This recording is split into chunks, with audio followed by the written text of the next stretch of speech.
Hey everyone, I wanted to introduce you to John Robertson. He is a crisis intervention coach. Is that right, John? Yes, yep, Crisis yep.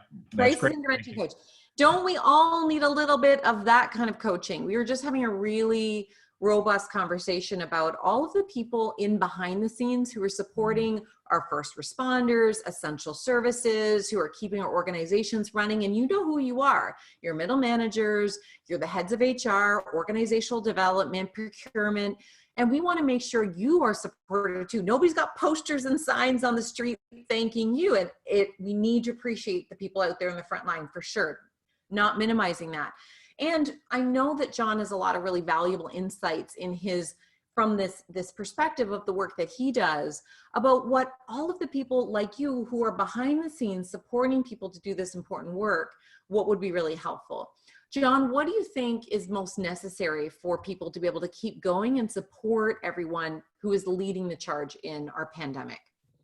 Well, there's a couple things. And first of all, we all know who our worst critic is. Big time. Right. Yeah. So instead of giving that person, actually, let me reframe that. Instead of listening to that person, we need to start talking to ourselves. Mm. And so a couple little things. First of all, the event is never the real crisis. Mm-hmm. Because how you and I react to the exact same event, I might be a deer in the headlights and you're thinking, well, that was kind of exciting. So, and Or we're, today we think it's exciting and tomorrow we don't, Yeah. exactly. Yeah. And so, first of all, understand that everybody's going to respond to this, react to it as a normal human being, but it's different depending on how we're wired or our age group or our life lessons or some of those other things. But Mm-hmm. another thing that most of us aren't aware of is, and we're not intentional about it, is, and I know there's that self-care and well-being, all that stuff. But yeah, treat it like a cell phone. Putting my cell phone on airplane mode will not recharge it. Mm. Doesn't matter how positive thinking I think, it's not going to recharge it. So what do you plug into that will recharge you? Mm-hmm. I know some people that do jigsaw puzzles and they find it so relaxing. Mm-hmm. You just There's said the some, word jigsaw puzzle and I almost went to sleep. So I don't think I found it. But hip hop and dance totally could do that. And other people would be like, ugh. So I yeah, hear what you're saying. Like you have to find your thing that allows you to and feel energized, right? and that's the key because plugged in is what charges. So Mm-hmm. instead of thinking unplug from work, Mm. think plugged in. Right. Instead of listening to this critic, talk to yourself. Mm-hmm. And the other part that comes out of that is basic physiology. The stress chemical is called cortisol. Sweat, flush, and fill are the only ways to address cortisol. Mm-hmm. Sweat, physical activity. Walking a senior dog does not qualify as sweat. or Flush.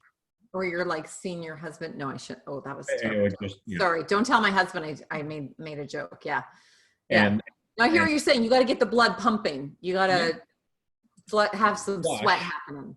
and flush is that healthy fluids. Mm-hmm. I don't know what you're like, but when I get stressed, I drink more caffeine, coffee and pop especially. Mm-hmm. And fill is two, here, but also here in stomach.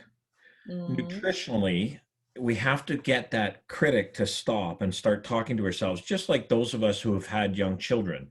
We have to be willing to say to our stomach, to that fill component, I'm not asking you if you want to eat healthy. I'm not asking you if you want to eat your vegetables. Mm-hmm. Suck it up and eat them. Mm-hmm. But fill, the other part is this, because watch what we're inputting. Mm-hmm. Mm-hmm.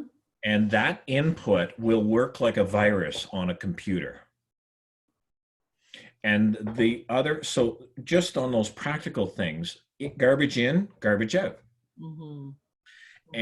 And so for supporting people in those middle management, understand that right now, while you are shoulder to the harness or whatever I want me to call that, totally focused on what you got to do. The adrenaline is going to be pumping. You're going to be wired. That is not the time to process all your thoughts and feelings. That will come. Mm-hmm.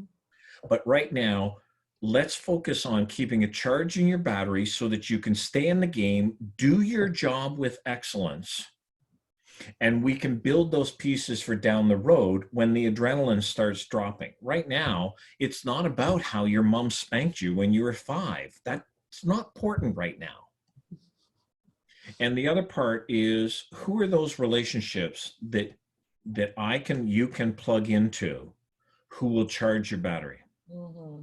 You know, Sarah, you and I were just chatting about that workplace that I got a phone call from, and most people get all bent out of shape when they get a phone call from this workplace, and I'm not naming it.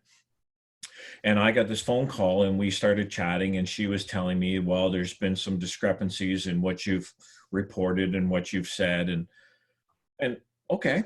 So we walked it through and I explained it, and she, oh, that makes complete sense. And I said to her, so just curious, when you're dealing with the people like me who are in crisis, Mm-hmm. who speak things that they have not thought through, the filter is off. Mm-hmm. When you get ripped a new one, who's going to support you? Mm-hmm. And there was a long pause on the call. And I said, like, for example, and we had this discussion about charging the battery and some of those managing those relationships. Because if I chew you out and I rip you a new one and you call the next person, You start from a depleted place. Mm-hmm. Yeah. and so I can go to a grocery store, I can go to healthcare, I can go to police officers or first responders, and people in crisis do not think about what they're saying. Mm-hmm. It's a biological fact. The cortex doesn't work when I'm stressed. Yeah. Well, and it's actually makes me think about how with the Gallup Big 12, so the 12 questions that they ask everybody as the best way they've found in asking 300,000 questions over the duration of the time they've been researching satisfaction and engagement. One of the 12 questions is, do you have a best friend or very close friend at work? And it makes sense. It's very to this very point that you're talking about it, because that's the person you plug into when we're in crisis mode. And often for those people that we're, filming this message for, our heads of HR, our learning and development leaders, our chief administrative officers in municipalities right now, making very difficult decisions with a lot on their shoulders. It's lonely at the top. It's lonely in specialized roles.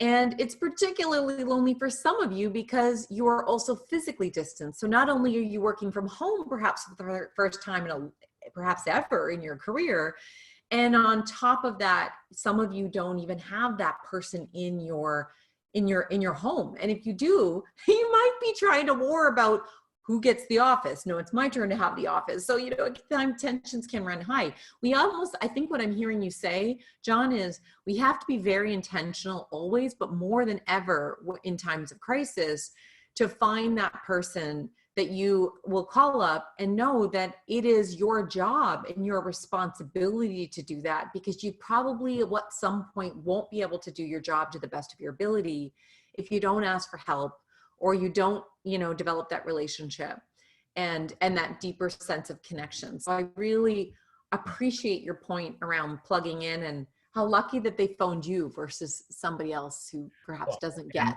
this. And to your comment, we've taught people not to use 4-letter words. Help is a 4-letter word, but so is care. Yeah. So is Well, love. it's all of Brene Brown's research on shame, right? Talks about how we feel a sense of shame when we're vulnerable, and vulnerability is asking for help. And the irony is, and going back to that help, that friend to call, they might never be the person that we ever get together with for pizza and wings when we can. They might be that person that's just that honest rapport that I can call or you can call, that just going to have a frank discussion. Yeah. And just remind you of, you know what? You need to do this for you so that you can offer the best of you to the people in your life that you're called to serve.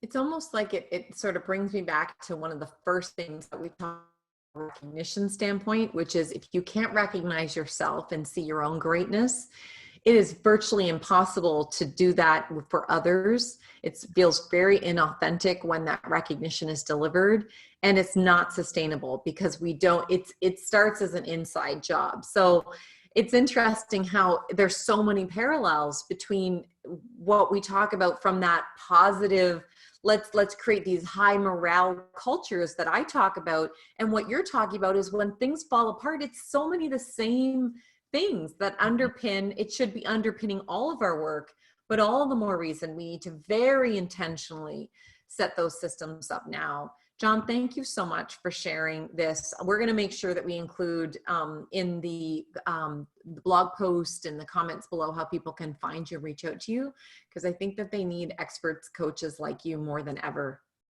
Well, and your comment about recognition, Sarah, is this is a time of real values. The cute ones posted on a website, they're not going to work. This is when we test if they are true or not. Yeah. And people are watching. And you know what? I just really want to thank you for this offer to have this conversation with you. Thank you. My absolute pleasure. I hope everyone enjoyed it.